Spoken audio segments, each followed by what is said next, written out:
ఎటువంటి నొప్పైనా సర్జరీ లేకుండా Indo British advanced pain clinic. రానున్న ఎన్నికల్లో బీజేపీ జనసేనతో కలిసి టీడీపీ పోటీ చేస్తుందని ఆ పార్టీ నేత కనకమేడల రవీంద్ర కుమార్ స్పష్టం చేశారు. శనివారం అంటే మార్చి 9వ తేదీ న్యూఢిల్లీలో కేంద్ర హోంశాఖ మంత్రి అమిత్ షాతో టీడీపీ అధినేత నారా చంద్రబాబు నాయుడు, జనసేన పార్టీ అధ్యక్షుడు పవన్ కళ్యాణ్ భేటీ అయ్యారు. అనంతరం కనకమేడల రవీంద్ర కుమార్ మీడియాతో మాట్లాడుతూ రాష్ట్ర దేశ ప్రయోజనాల కోసం టీడీపీ, బీజేపీ, జనసేన కలిసి పనిచేయాలని నిర్ణయించాయని తెలిపారు. అయితే పొత్తులో భాగంగా ఏ పార్టీకి ఎన్ని సీట్లు కేటాయింపు అనే అంశంపై మాత్రం ఇంకా ఓ కొలిక్కి రాలేదని చెప్పారు. అయితే ఈ మూడు పార్టీల మధ్య పొత్తు ఓకే, మరి రానున్న ఎన్నికల్లో ఈ కూటమి గెలిచి అధికారాన్ని అందుకుంటుందా అనే ఓ విధమైన సందేహం అయితే పొలిటికల్ సర్కిల్లో వాడి వేడిగా వైరల్ అవుతోంది. ఎందుకంటే అధికారంలో ఉన్నది వైఎస్ జగన్ ప్రభుత్వం. గత ఎన్నికల వేళ అంటే 2019 ఎన్నికల్లో ప్రతిపక్ష నేతగా ఉన్న వైఎస్ జగన్ ముఖ్యమంత్రి పీఠం అధిరోహించడం కోసం ఓ పథకం ప్రకారం ముందుకెళ్లారు.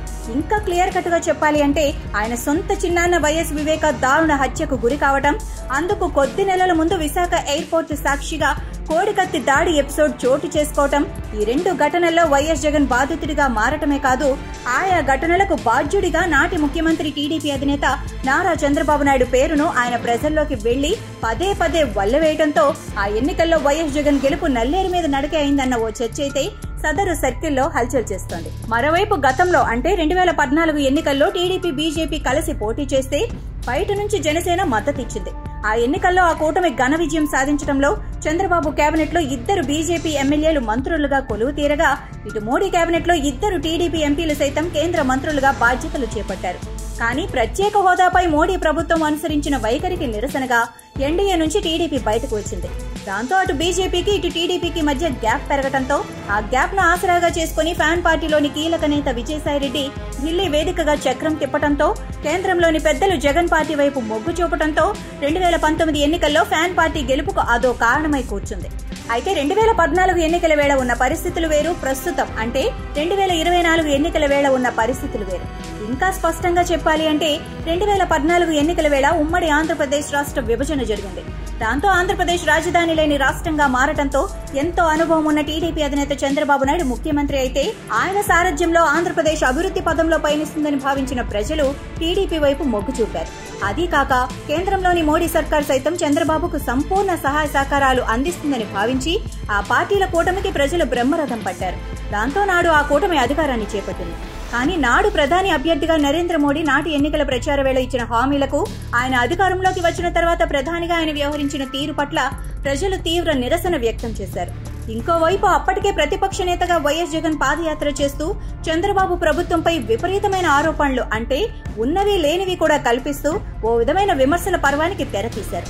ఆ క్రమంలో ఒకే ఒక్క ఛాన్స్ ఇస్తే రాష్ట్రాన్ని అభివృద్ధి పదంలో తీసుకువెళ్తానంటూ ఓ విధమైన ప్రచారాన్ని ప్రజల్లోకి వెళ్లి ఓ రేంజ్ లో వైఎస్ జగన్ హోరెత్తించేశారు. దీంతో వైఎస్ జగన్ కు ఒక్క ఛాన్స్ ఇచ్చి చూద్దామంటూ ప్రజలు ఆయనకు ఓటు వేయడంతో వైఎస్ జగన్ ముఖ్యమంత్రి పీఠాన్ని అధిష్ఠించారు. ఆ తర్వాత అంటే ఆ 5 ఏళ్లలో ఆయన ఏం చేశారో, రాష్ట్రంలో ఎంత అభివృద్ధి జరిగిందో అందరికీ తెలిసిందే.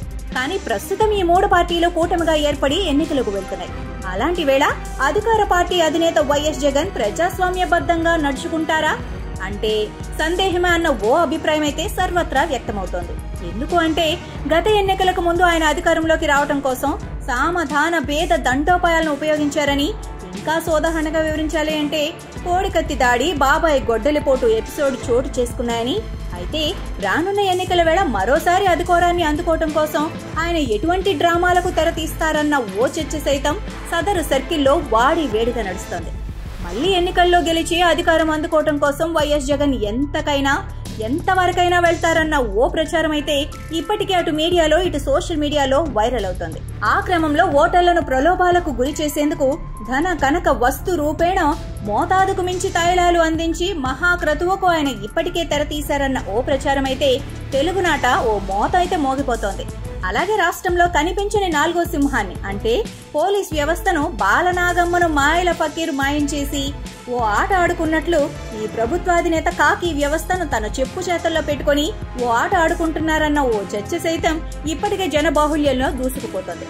అలాంటి పరిస్థితుల్లో తెలుగుదేశం పార్టీ, జనసేన, బీజేపీ కలిసికట్టుగా అణువణువు కలిసిన రసాయన బంధంగా ఏర్పడి కలిసి ఎన్నికలకు వెళ్లాలని, అలా అయితేనే రానున్న ఎన్నికల్లో ఈ కూటమికి గెలుపు ఎంతో కొంత సులువవుతుందని అదీ కాక అధికారాన్ని వదులుకోవడానికి ఏమాత్రం ఇష్టపడని ఓ ప్రభుత్వాధినేత పాలనలో జరుగుతున్న ఎన్నికల వేళ ప్రతి ఒక్కరూ అత్యంత జాగరూకతతో అప్రమత్తంగా ఉండాలని, అలా అయితేనే టీడీపీ, జనసేన, బీజేపీ కూటమిని విజయలక్ష్మి వరిస్తుందని, అలా కాకుండా ఏ మాత్రం కించిత్ ఏమరపాటు ప్రదర్శించినా మరో 5 ఏళ్లు రాష్ట్రంలో విధ్వంసకాండ కొనసాగుతుందని, అలాంటి పరిస్థితుల్లో భవిష్యత్ తరాల బంగారు భవిష్యత్తును స్వయంగా గొంతు నులిమి చంపినట్లవుతుందన్న ఓ చర్చ సైతం పొలిటికల్ సర్కిల్లో వైరల్ అవుతుంది.